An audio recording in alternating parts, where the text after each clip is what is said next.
Para saudara-saudari yang dikasihi Tuhan, saya pernah berkarya di sebuah rumah karya Kuskupan Agung Jakarta pada tahun 2004 di Rumah Retret Civita.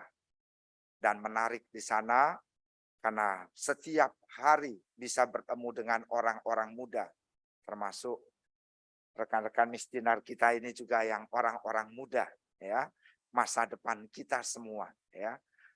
Nah, yang menarik pada saat retret itu adalah ketika awal retret biasanya kami bertanya sama anak-anak itu. Coba perkenalkan dirimu, nama, nama lengkap, cita-cita, hobi, gitu ya. Beberapa bingung. Kalau nama lengkap, nama panggilan gampang, ya, biasa ditulis. Apalagi kalau mau ulangan kan biasa menulis namanya. Tapi ketika mulai sampai kepada hobi, mereka bingung, apa ya hobinya ya? Ada yang menulis hobinya makan, hobinya tidur. Menurut Anda itu hobi bukan? Bukan. Kira-kira apa itu kalau makan, minum, tidur? Pasti bukan hobi, tetapi sebuah kebutuhan, ya kan? Maka saya kemudian menjelaskan kepada anak-anak itu, hobi itu adalah seni mengisi hidup. Dan bahkan kalau orang tahu bagaimana mengisi kehidupan ini, bisa-bisa yang namanya tadi hanya merupakan sebuah seni yang dimunculkan sekali-sekali, nanti bisa menjadi sebuah sumber kehidupan juga bagi anak-anak. Nah, maka mereka mulai mencari-cari. Oh ya, ada yang hobinya mengkoleksi barang-barang, termasuk mungkin Gundam. Tahu ya Gundam ya? Nah, itu. Merangkai-merangkai yang jadi robot-robotan kalau nggak salah. Ada dulu zamannya Tamiya, ada yang koleksi buku, ada yang macam-macam, ya. Termasuk ada yang suka menggambar, ada yang suka menulis juga. Nah, bayangkan kalau hobi itu dihidupi, bahkan kemudian semakin diperdalam, pasti bisa menjadi hal yang mendatangkan hidup untuk kalian. Contoh sederhana, pemain bola kita itu hobinya adalah main bola. David Beckham sekarang dengan bermain bola bisa menjadi orang yang terkenal. Lalu bisa menjadi sumber kehidupan juga seninya itu baik untuk dirinya dan keluarganya. Juga mungkin banyak orang-orang yang bekerja bersama dengan David Beckham ini.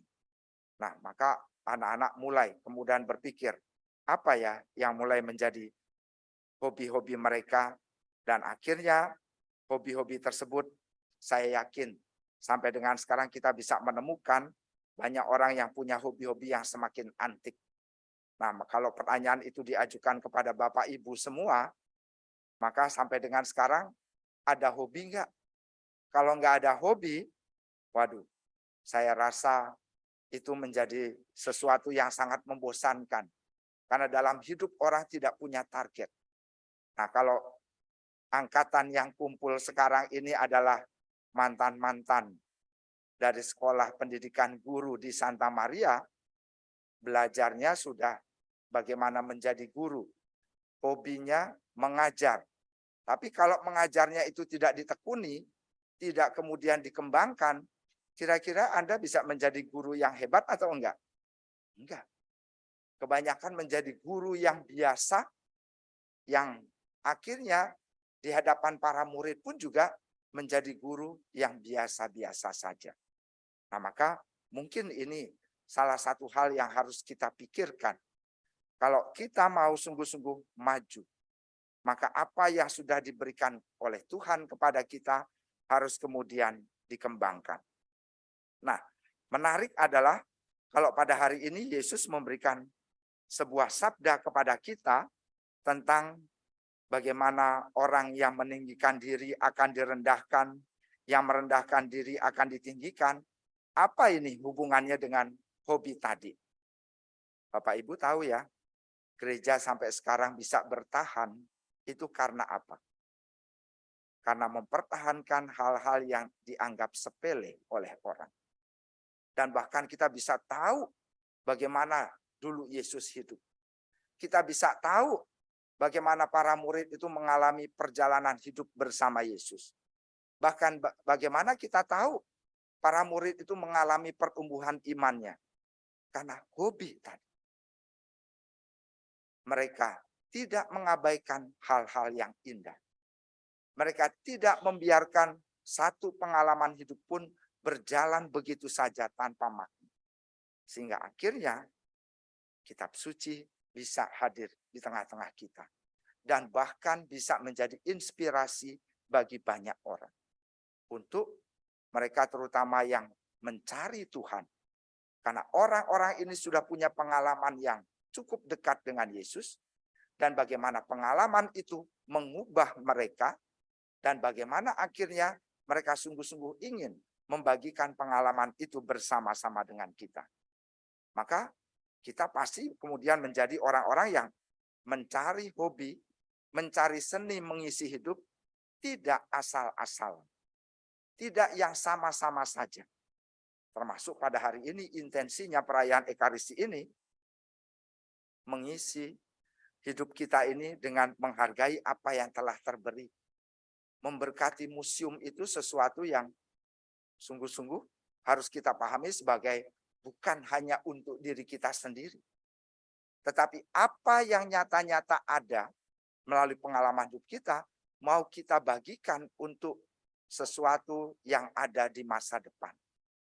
Entah itu syukur pada hari ini ada Bapak Ibu yang membawa anak-anak, atau melibatkan Miss Dinar juga sebagai anak-anak, supaya mereka tahu ada nilai yang sungguh-sungguh telah membangun Bapak Ibu semua ini akhirnya terlibat di sini. Terutama di dalam pendidikan ini. Tadi saya sempat bertanya-tanya, kalau nggak salah namanya Pak Joko ya. Pak Joko, kapel ini termasuk direnovasi nggak? Kayaknya banyak renovasi di tempat ini gitu ya. Oh ya Romo, beberapa tempat. Tapi kayaknya yang punya nilai sejarah itu kayaknya harus dilestarikan sebagai sebuah cagar budaya. Gitu ya. Supaya apa? Supaya segala sesuatu yang bernilai itu tidak hilang begitu saja. Tapi Bapak Ibu ingat nggak? Untuk memelihara satu nilai atau sejarah. Murah atau enggak? Sangat mahal. Bahkan membutuhkan sebuah pengorbanan. Maka kalau kitab suci itu di dalamnya tidak ada nilai kurban yang besar. Pengorbanan. Kira-kira bisa kita anggap sesuatu yang suci enggak? Enggak bisa. Bahkan oleh darah Yesus, hal itu menjadi sesuatu yang suci dan akhirnya bisa membawakan kehidupan bagi orang-orang yang membacanya. Maka kalau kita tahu untuk sebuah pemberkatan museum ini dibutuhkan banyak harga yang harus dibayar, maka ini sudah kewajiban kita juga. Berikutnya adalah untuk melestarikannya dan ikut menjadi bagian yang memeliharanya. Jangan sampai ya ketika semuanya itu sudah terberikan sama kita, langsung kita abaikan begitu saja. Maka menarik, dibutuhkan orang-orang yang mau untuk terlibat. Maka kata-kata yang hari ini menjadi sabda Tuhan sungguh-sungguh kena bagi kita. Ya, kalau hari Sabtu tuh biasanya enaknya ngapain ya? Jalan-jalan, makan-makan, rekreasi, liburan. Apalagi kalau di Indonesia ini kan Sabtu dan Minggu sudah dianggap sebagai hari libur, ya kan? Ini waktu yang sangat berharga.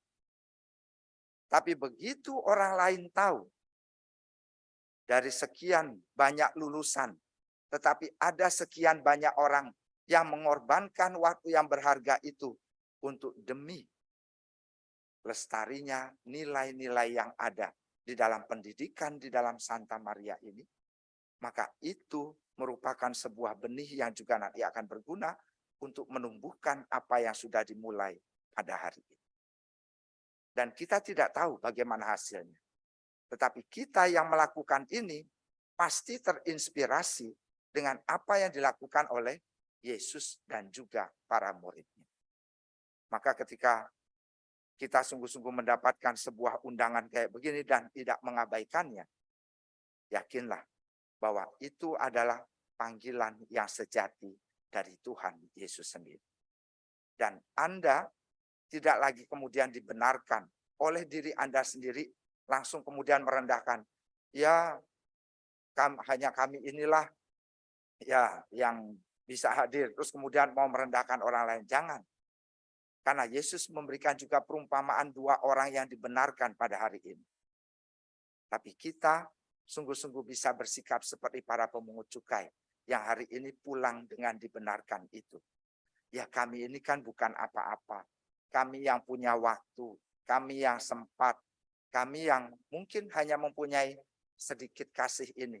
Tetapi kami bisa membagikan. Maka Mazmur hari ini juga terbukti para Bapak Ibu yang terkasih. Dari Mazmur tanggapannya, aku menyukai kasih setia dan bukan kurban sembelihan. Kalau saya tahu dari mana, misalnya dari aparat pemerintahan yang memberi banyak untuk pembangunan sebuah museum ini atau melestarikan sebuah cagar budaya, mungkin mereka hanya sekedar memberikan saja, tapi mereka tidak terlibat. Tetapi yang dibenarkan Tuhan adalah yang datang langsung kemudian memberikan persembahannya, kasihnya, waktunya, tenaganya, kesempatannya, tetapi untuk sesuatu yang nanti ke depannya kita akan pelihara dengan sungguh-sungguh. Dan semoga ini menjadi sebuah kebenaran di hadapan Tuhan yang sungguh-sungguh mau kita wujudkan karena iman kita kepadanya. Karena Allah sendiri bukan hanya sebagai Allah yang berkuasa, duduk di singgasananya, melihat segala sesuatunya itu sudah beres. Tetapi kita percaya dan mengimani Allah sendiri menjadi bagian dari ciptaannya. Ikut mengukir sejarah di dalam kehidupan manusia. Dan dia ikut menjadi bagian dari sejarah itu sendiri. Maka semoga kita yang sungguh-sungguh telah terinspirasi oleh teladan Yesus itu, kemudian mau menghidupinya dengan sungguh-sungguh. Dan akhirnya kita sendiri sadar atau tidak, menghidupi iman kita. Dan disitulah kita dibenarkan. Dan semoga kebenaran itu akhirnya membawa kita kepada sebuah rencana agung Tuhan, yaitu bahwa setiap orang yang percaya kepadanya akan mengalami keselamatan. Maka intinya dalam perayaan Ekaristi, terutama untuk intensi pemberkatan museum ini adalah yang pertama, kita diajak untuk tekun dan setia. Terutama dalam memelihara apa yang sudah Tuhan berikan. Kita tidak akan menjadi bagian yang merusak atau membiarkan. Karena kita mempunyai hati dan kepedulian untuk itu semua. Kalau untuk hal-hal yang kecil saja, kita tidak setia. Kita tidak tekun. Kita tidak memelihara. Bagaimana kita bisa dipercaya untuk hal-hal yang lebih besar yang lainnya? Termasuk keselamatan itu adalah sebuah pekerjaan yang besar. Yang harus dimulai dari hal-hal yang kecil. Yang kedua, kita diingatkan untuk selalu menyadari diri di hadapan Tuhan. Siapakah aku ini Tuhan? Maka ketika kita mau memulai sesuatu yang baik, kita harus mengalami kebersamaan juga dengan Tuhan. Termasuk di tempat ini. Yang mana untuk hadir di tempat ini, bukan hanya sekedar kita menyisakan waktu. Kalau sempat saja, bayangkan memelihara sesuatu yang baik, kalau sempat saja, tetapi dibutuhkan sesuatu yang namanya pengorbanan. Bahwa saya mau memelihara itu dengan sungguh-sungguh. Termasuk ketika saya datang ke rumah Tuhan, saya datang juga dengan sungguh-sungguh. Maka kelihatan ini wajahnya yang sungguh-sungguh datang ke rumah Tuhan. Kalau khotbah itu pada diam semua. Mata tertutup, kepala tertunduk, ya kan? Nah, tapi mata harus tetap terbuka. Pikiran harus tetap terjaga. Supaya apa? Kita mendapatkan rahmat dari ketekunan tadi. Dan yang ketiga, ingat bahwa kita pulang bukan kemudian merasa berbangga diri karena telah mengambil bagian. Tetapi hari ini yang membenarkan pemungut cukai itu adalah Yesus sendiri. Dia tahu bagaimana orang itu berdoa. Orang itu datang kepada Tuhan. Karena dikatakan dalam hatinya. Maka ketika orang kaya itu atau orang Farisi itu berdoa di hadapan Tuhan dalam hatinya, Tuhan ngerti. Dan dikatakan bahwa dia tidak dibenarkan. Tetapi pemungut cukai itu mungkin menebahkan dadanya. Sadar diri bahwa dia tidak layak bagi Tuhan. Tetapi orang itu pulang malah dibenarkan oleh Allah. Karena kenapa? Dia sungguh-sungguh tahu diri pertama-tama. Bahwa dia datang kepada Tuhan, siapakah yang didatangkan itu? Bukan pertama-tama kemudian merasa sombong di hadapan Allah. Maka orang-orang yang sombong itu biasanya adalah orang-orang yang tidak lagi membutuhkan Tuhan. Tetapi orang berdosa, orang yang merendahkan dirinya adalah orang yang sungguh-sungguh membutuhkan Tuhan. Membutuhkan pertolongan dan membutuhkan rahmat. Nah maka kalau Anda datang sekarang berdoa bersama, saya yakin Anda adalah orang-orang yang membutuhkan Allah. Karena untuk memegang sebuah tanggung jawab yang berat seperti ini, nggak mungkin bisa kita laksanakan tanpa pertolongan Tuhan.